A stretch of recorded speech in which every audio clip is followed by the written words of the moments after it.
Hey guys, it's Erika, and today we're going to be talking about one of my favorite succulents of all time, one of the cutest succulents of all time, Lithops, also known as splitting rocks, living stones. They just have a bunch of crazy names, but they are Lithops. They are the cutest succulent ever. They're just these little guys that live deep in the dirt, and only their little heads pop out.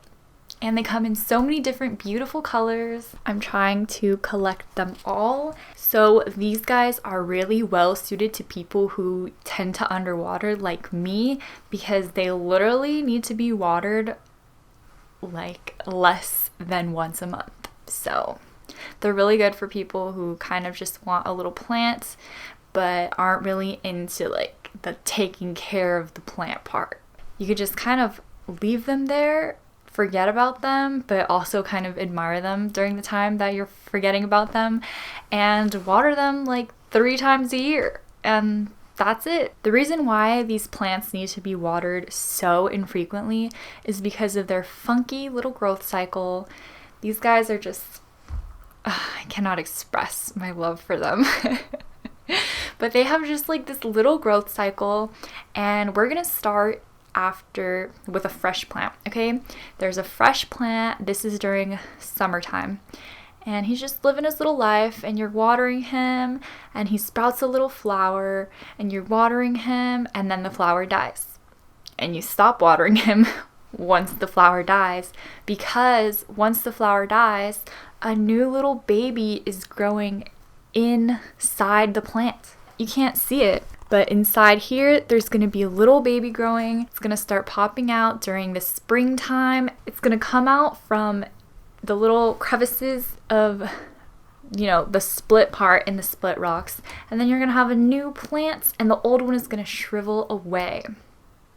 That was just a really fast explanation of their growth cycle. Depending on where they are at in their growth cycle signifies when you need to water them. So the only time you need to water them is once their outer shells have completely deflated.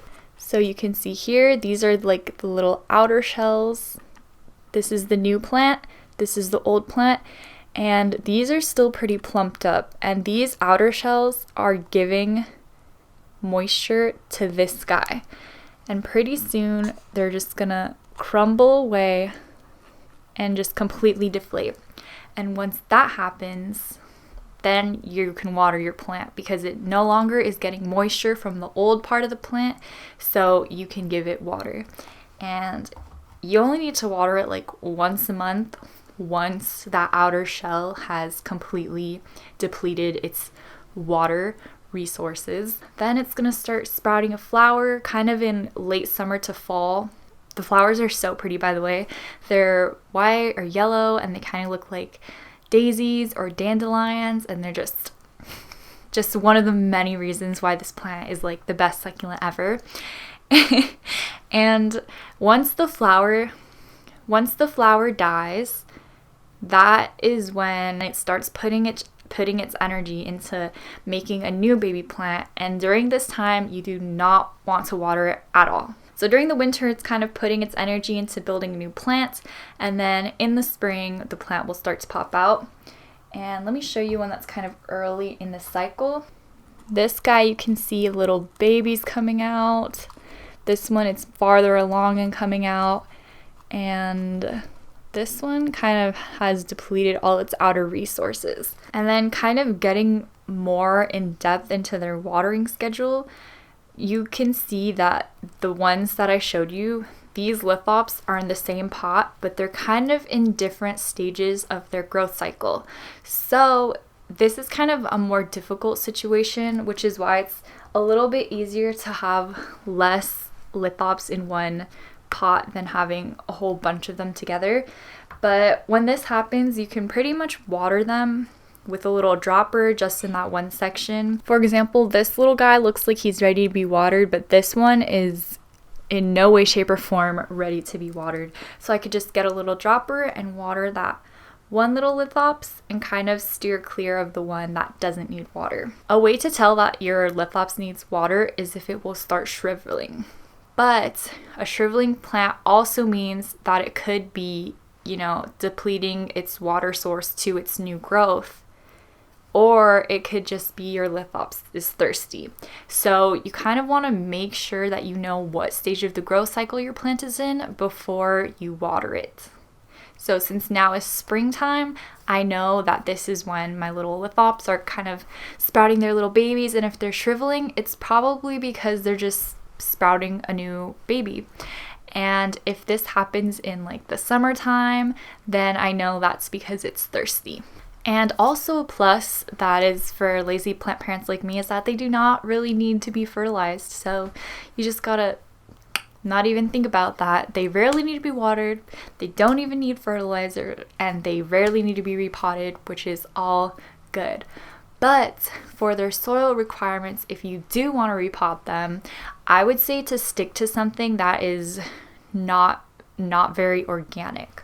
Like the mixes that lithops usually come in are pretty, like they kind of have a lot of organic material in it.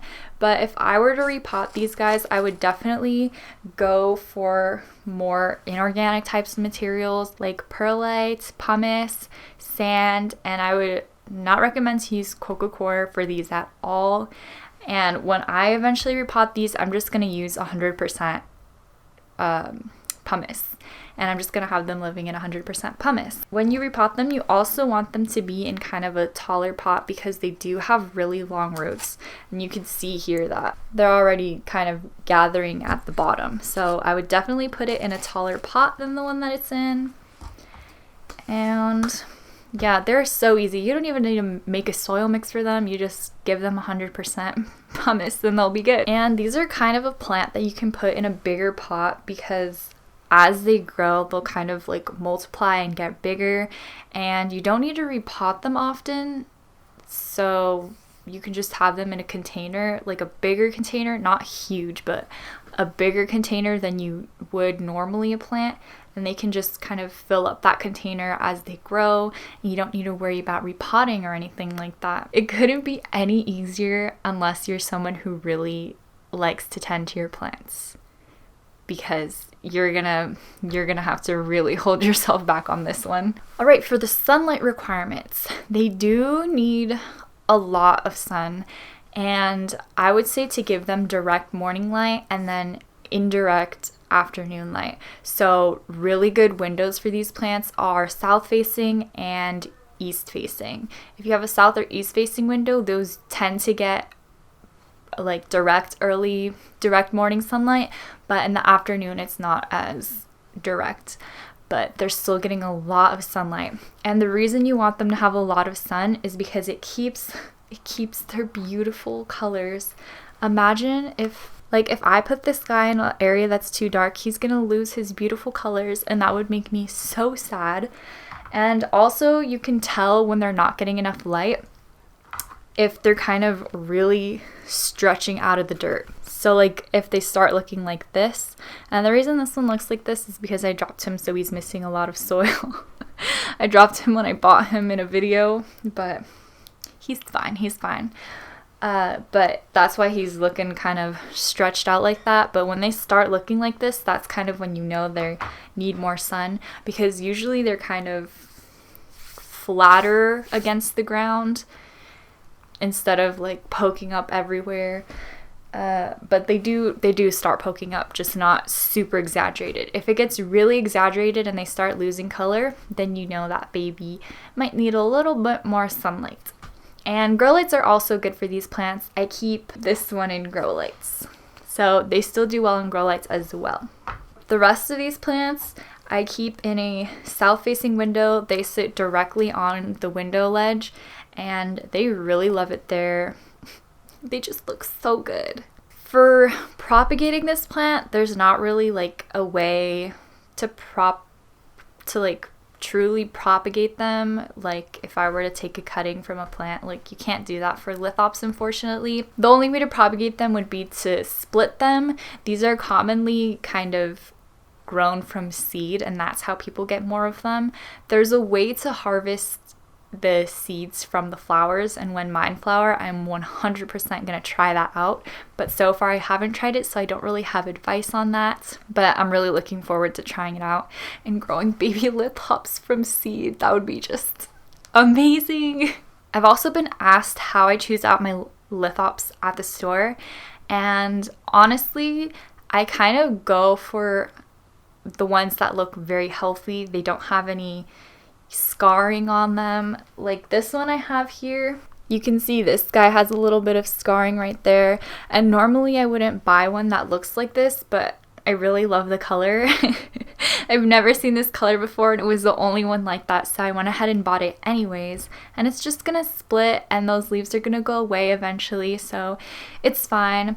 And another thing is that I avoid any lithops that have wet soil, because garden centers or like someplace that's not a specialty cactus seller, like I bought these 3 specifically from like a cactus shop at the Rose Bowl, and I love buying lithops from them, but they'll kind of water their plants whenever, and since lithops need such little water, it worries me to start off with them already being overwatered. They might be overwatered. So I tend to go for the ones that have really dry soil. These ones I bought from Armstrong Garden Center, and they kind of met the criteria of looking healthy and having dry soil, so I went ahead and bought 2 of them. But yeah, they're such cute plants. They're so colorful, and they're so like, I'm trying to collect all the different colors. They're just the most adorable plants ever. I've only seen 2 people say that they don't get the hype about lithops, and I don't understand, because they're the cutest plants ever and everyone should love them. But that is it for today's video. I hope you enjoyed it. I hope if you are not in love with lithops, you have fallen in love with them during this video. And I just want to thank you guys so much for watching, and I will see you in the next one. Bye!